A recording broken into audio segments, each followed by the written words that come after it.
Hey guys, you've got to check out this van. It's a forbidden fruit.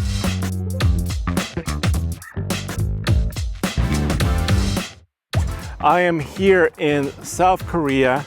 I'm here for a Hyundai event, and what you see right here in front of you is a vehicle we don't get in the United States. This is the Hyundai Staria van, and I think it's super cool.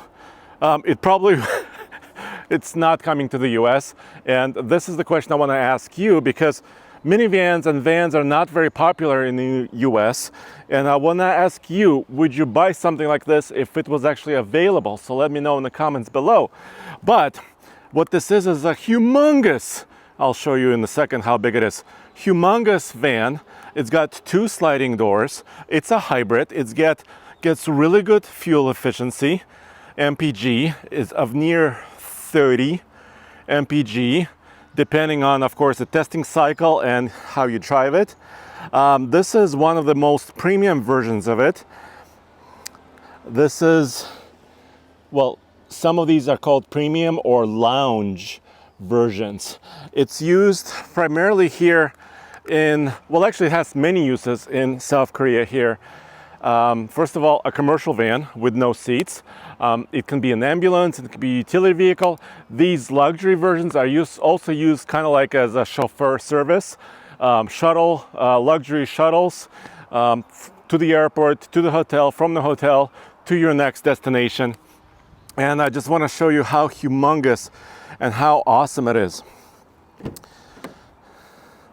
I'm just psyched about it. As a truck enthusiast, as kind of large vehicle enthusiast, I'm really psyched about it. I also am gonna take it for a drive. I gotta drive back to Seoul, which is about 40 miles away, so I can also give you an impression of what this drives like. And then let me open this door. First of all, this door is insanely big. Let me just set down the camera really quick. Actually, yeah, let me set down the camera and show you how insane this is. So I am basically 6'3". I'm a pretty big dude, and I can't even see over the top of this van. And it's currently set up as a 3-row. It's like first class seating all the way. This is a 3-row version. They also have an 11-passenger version of this Staria van. So let's dig into the details. Let's take a look. So first of all, what makes it tick? What makes it tick is this particular one is a hybrid. It's not a diesel. It's not a V6. It's a small displacement 4-cylinder. You see here, it's a small displacement 4-cylinder, 1.6 liter, and it's a hybrid. So a very similar powertrain is available in the Kia Carnival hybrid MPV, multi-purpose vehicle. That's what these are called, MPVs, because apparently calling it a minivan is a taboo thing. It's a no-no.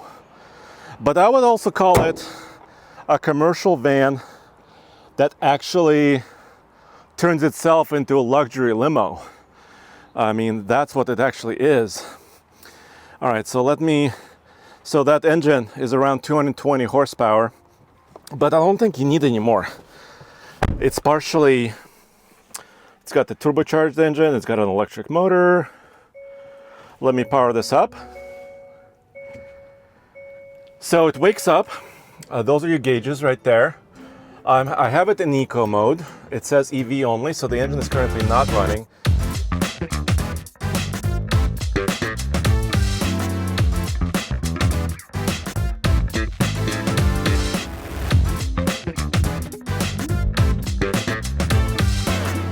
All right, so here I am pulling away on my way to my destination, which is 62.1 kilometers away.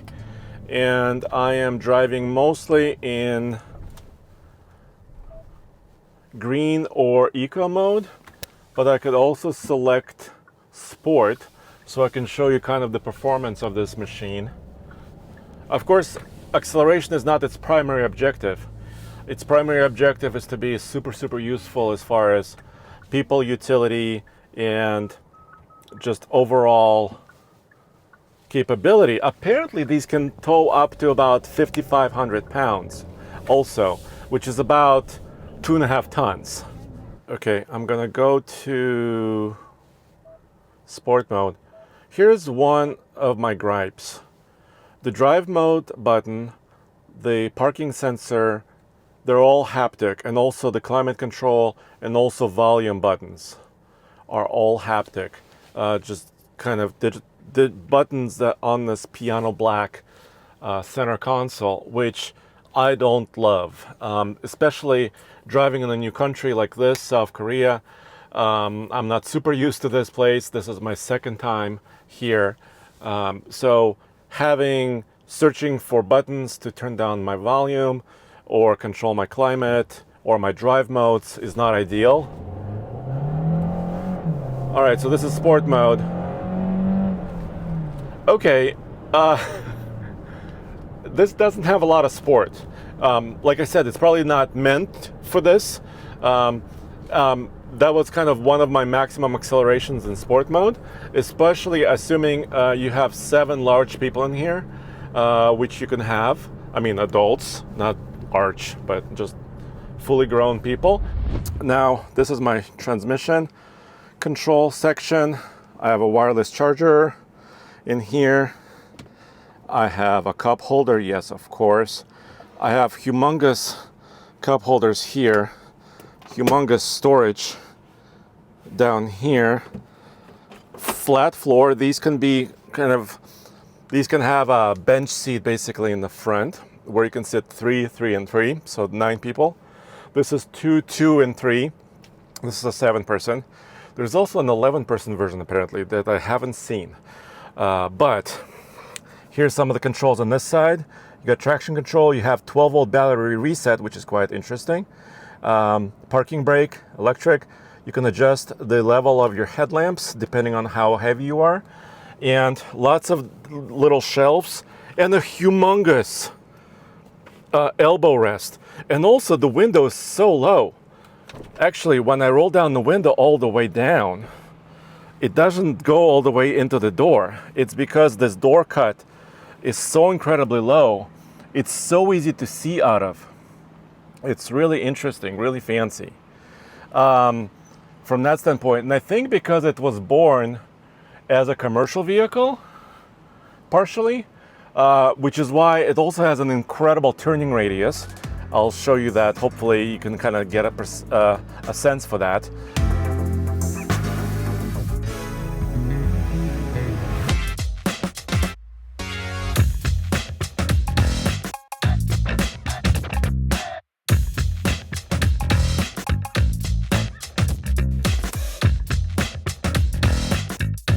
Great visibility. It does have 2 sunroofs, this guy, with shades.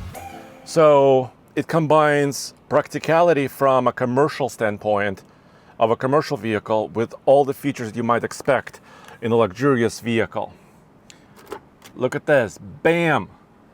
Your device storage, also camera, it's got a dash cam built in. So this is basically a Korean market vehicle. You can kind of get some of your video. You also have this dash cam manual record button right here. You have all of your controls for your sunroofs, your rear door, both doors. So if you're using it as a shuttle, you can always open, of course, your side doors and right here for your passengers or your family. It's got ventilated seats, which I'll be using today because it's quite warm and humid here today. I've got 180 watt 12-volt outlet, USB-Cs, storage cubby, glove box, bottle holders, gigantic door pockets. There is a fire extinguisher here, and I think partially this is kind of a Korean market thing, where you have a kind of a storage area for this. Down here, you've got your payload stickers, your VIN plates. I can't quite read everything in Korean, so I apologize for that. Power seats. And a lot of people ask me, Andre, what is your favorite pickup truck to drive? What is your favorite car or SUV to drive? And do you have a favorite brand or a favorite vehicle? And I first of all, there's two answers to this. First of all, what is the purpose of that vehicle? You have to define that first. Is it a sports car? Is it a big heavy duty truck? What is it? And then I can kind of tell you what my preference in that class is, in that segment. And then also, in my view, a vehicle has its own personality. So the personality of this van is kind of a relaxed shuttle. Just kind of, it can carry a lot of people, a lot of stuff in kind of a smooth fashion. So right now, the engine is off. I'm in eco mode, and that's my mood. My mood is just smooth, quiet cruising. I'm going about 60 kilometers per hour, which is about, 35 miles per hour-ish, or 40 miles per hour-ish. And that's my mood. I don't want to race this vehicle. I don't want to carve mountain roads. I just want to be very comfy and kind of just get to my destination, get my family and my people to where I want to be. This does have adaptive cruise control system. It helps me lane center, so for a few seconds I actually don't have to steer, but it will ask me to hold my hands on the steering wheel and always be steering. Driving in South Korea, I really enjoy this. Even though Seoul, where I'm going, is the largest city, one of the largest city in the world actually, over 9 million people in the main part of the city, and there's a lot of traffic. But the highway system, this is a 4-lane highway I just got onto. I'm about 50 or 60 kilometers away. All the road signs are very, very clear. Sorry, there is an emergency vehicle here on the right.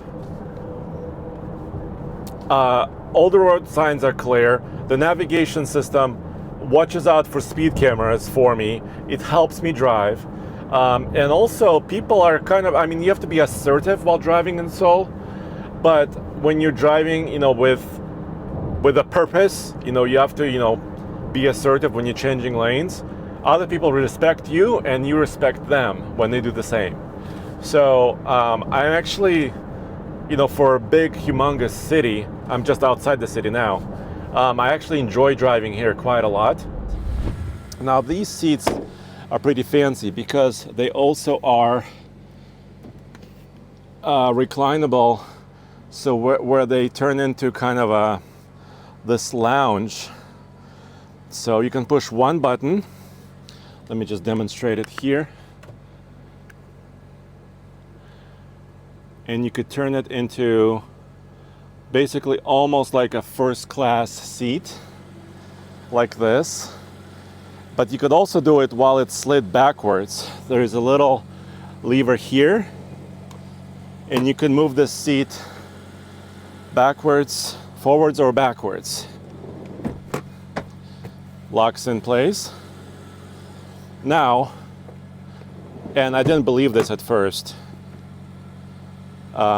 so you can kind of hold this or push this button, and the seat will slide all the way forward to show you egress into the third row, which I don't know if you can see this.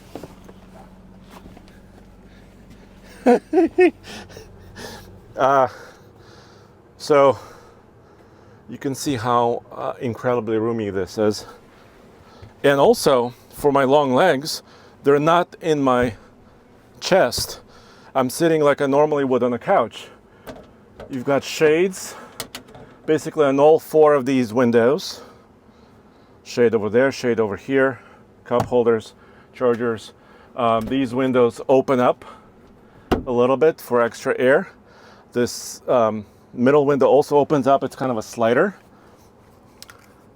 Speakers, dynamic sunroof, my lights and vents, which are important right now. And then my passenger camera right there, which is, see if I can zoom in, can kind of see that there. So you can monitor the passengers basically. Many new vehicles now have this. Let me get all the way back out so you can kind of see a little bit better this interior. This is, I would say, bigger than the ID Buzz. This is bigger than the old Mercedes-Benz Metris that we used to get. Look at the ceiling space too.